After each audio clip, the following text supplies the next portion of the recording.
برسياري حفظ حكمي خواردني قوشتي أسب لفقه إمام الشافعي رحمه الله تشيا لسنبر لسلفيا كان بحلالي أزانو أي خون بلخوي حلالة في أسب لبروي لما زبكاني شاهاتوه طبعا ودليلش لسر وزور بوي طبعا الله يسلفيا كان يجي خون لبرو دليل كان لبخارية لمسلمة وهروها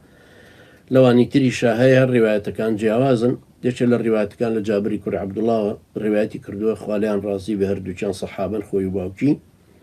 أفرمنها رسول الله صلى الله عليه وسلم يوم خيبر عن لحوم الحمر الأهلية ورخص في الخيل بيغمر إخوة عليه الصلاة والسلام خواردني قوشتي جويدرش قوشتي كري منع كرد لا أم خيبر بلام رقاي دابا قوشتي أسد حديثك بخاري ومسلم حديث كتير أسماء كتير أبو بكر روايات كرا خواليان رازي بخوي باوتي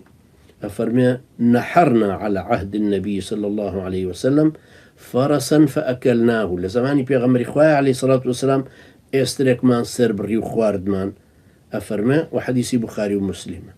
حديثي جابري جديس أنا فرمي ولا دار قطني وبيهقي وإمام النووي رحمة الله عليه بفرمي سندك راسته صحيحة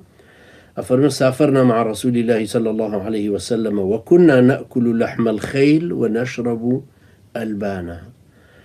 أفرمي الله خدمتي بيغمر إخوائي عليه الصلاة والسلام سفر مان كرت وقوشتي أسمان خواردو لشيركشي أمان خواردو هذا الشيري ما ينكان أو حديثي تلك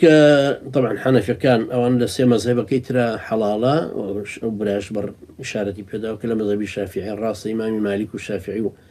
وإمام أحمد بحلال ينزاني ولمذهب حنفية إمامي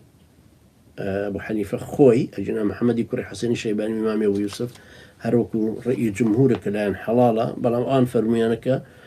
حرامة لبر الحديث كان روايات كردوة لخالد كري وليد وكأفرمنها رسول الله صلى الله عليه وسلم عن لحوم الخيل والبغال والحمير وكل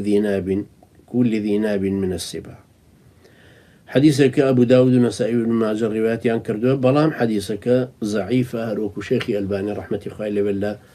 حديث ضعيفة كان سنن أبي داود آماجي بيداوت وشينو إلى سر كردوة كواب قوشتي أسب حلال خوي لخويا